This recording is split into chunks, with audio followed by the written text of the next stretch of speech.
오늘 미국 대통령 후보들의 2차 TV 토론 세밀하게 분석하기 위해 국립외교원 미주연구부의 김현욱 교수 모셨습니다. 어서 오십시오. 네, 안녕하세요. 오늘 김 교수가 보시기에 2차 TV 토론에서 가장 중요하게 또 이렇게 승부처라고 할 만한 부분은 어디였습니까? 뭐 앞에 난타전을 하는 부분, 네. 예를 들어서 그 성추문 관련된 얘기가 나오니까 트럼프가 이거 사석에서 했다, 아하. 아무것도 아니다. 하지만 빌 클린턴은 실제로 하지 않았느냐.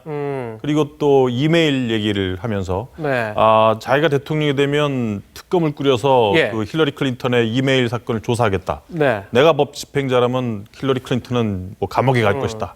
이런 얘기를 하면서 아주 무성 그런 난타전의 거의 뭐 클라이맥스를 이뤘다고 보여집니다. 그럼 저희가 준비한 장면이 하나 있는데 그걸 하나 보고서 얘기를 나누겠습니다. This was locker room talk. I'm not proud of it.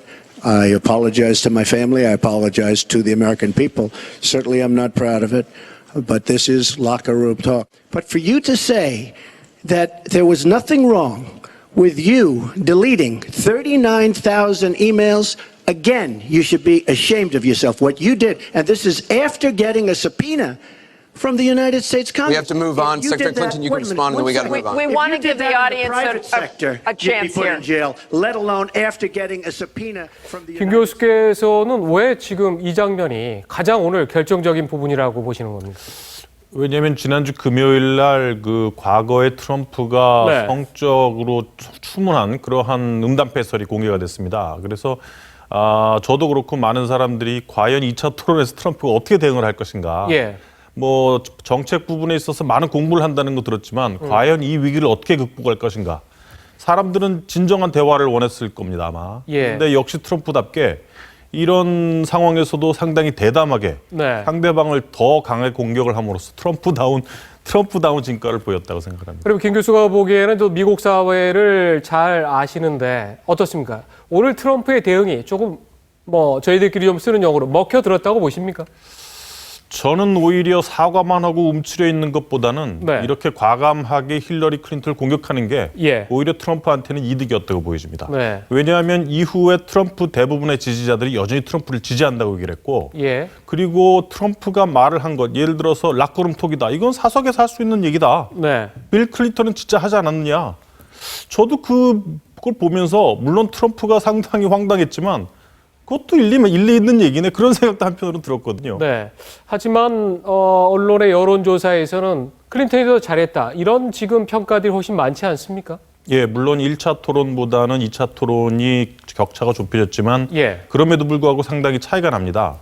저는 오히려 한 55대 45 정도가 아닐까 생각을 했는데 의외로 저는 보니까 이제 격차가 많이 벌어졌어요. 트럼프가 상당히 이번에 1차 토론에 비해서 잘했다고 보여집니다. 그러니까 지금 저희 그래픽이 좀 나갔습니다만은 1차 토론 때는 62대 27 사실 압도적이었는데 이번에는 57대 34%로 이렇게 조금 더 좁혀졌는데 자 어떻습니까? 그러면은 지금 미국 대선이 한 달도 채 남지 않았는데 트럼프가 지금 자신의 실수라든가 막말이라든가 이런 것들을 좀 만회하고 클린턴을 따라붙을 가능성 이게 좀 어느 정도나 좀 있다고 보십니까? 글쎄요. 지금 선거전이 네거티브전입니다. 그러니까 어느 한쪽이 좋은 모습을 보이기보다는 어느 한쪽이 더 유권자로부터 싫은 이미지를 보여주면 표를 깎아먹는 그런 양상을 보이고 있거든요. 만약에 뭐 다음 주에 뭐 TV 토론에서 트럼프가 아무리 잘한다 해도 제가 보기 역전하기 힘들 거고 만약 힐러리 클린턴과 관련한 네거티브한 측면 뭐 지금 뭐 그 어산지 위킬릭스에서 또 뭐 힐러리 파일을 준비하고 있다고 하지 않습니까? 뭐 그런 타격이 될 수 있는 그런 것들이 터지면 아마 트럼프가 좀 더 만회하지 않을까 이렇게 보여집니다. 지금 얘기한 것들이 클린턴의 가장 큰 아킬레스건입니까? 아니면은 그런 이메일 의혹 말고 또 다른 것들은 또 어떤 게 좀 있습니까? 뭐 건강 이슈가 가장 크죠. 지난번에 휘청거렸을 때도 상당히 뼈를 갉아먹고 뭐 어느 부분에서는 트럼프가 여론조사에서 앞서기도 했는데 한 번 더 그런 모습을 보인다 그러면 아주 큰 타격이 될 걸로 보입니다. 당시에 그 건강 문제는 아주 심각한 것은 아니고 폐렴 증세가 있었던 거라고 해서 넘어갔는데 지금 김 교수가 보시기에는 힐러리 클린턴이 사실 좀 나이가 좀 있지 않습니까? 그래서 그런 문제가 다시 제기될 수도 있다. 그런 예, 한 번 더 휘청거리고 넘어지면 네. 아마 많은 유권자들이 폐렴 때문이다라는 거를 안 믿기 시작할 겁니다. 네. 왜냐하면 과거 메디컬 레코드를 보더라도 뭐 뇌진탕 증세도 있고 또 뇌나 뭐 다른 몸의 일부분에 혈전 증세도 있었기 때문에 예. 이 넘어진 것이 과연 뇌출혈 증상이 아니냐 이런 추측도 많이 하고 있거든요. 네. 이미 그럼 트럼프는 악재라는 게 다 나온 거고 힐러리 클린턴은 아까 얘기한 또 위키리크스와 또 관련된 거라든가 건강 문제가 나오면은 이게 큰 문제가 될 거다. 이제 이렇게 보시는 거군요. 네네. 그런데 마지막으로 어쩌다 미국 선거가 이렇게 돼버렸습니까? 이게 저희가 미국 TV 토론하면 항상 좀 품격이 있고 우리가 그걸 배워야 한다고 저도 칼럼을 썼던 기억이 있고 한데 미국 대통령 선거가 어쩌다가 이렇게 좀 네거티브로 흐르고 또 좀 덜 싫어하는 사람을 뽑는 이런 선거로 돼버린 겁니다. 줄리아니 시장도 얘기했지만 이거는 가진 자와 못 가진 자의 싸움이다 이런 얘기를 했습니다. 좀 네. 과장된 표현이긴 하지만 그게 지금 현재 미국의 현실을 보여주기도 합니다.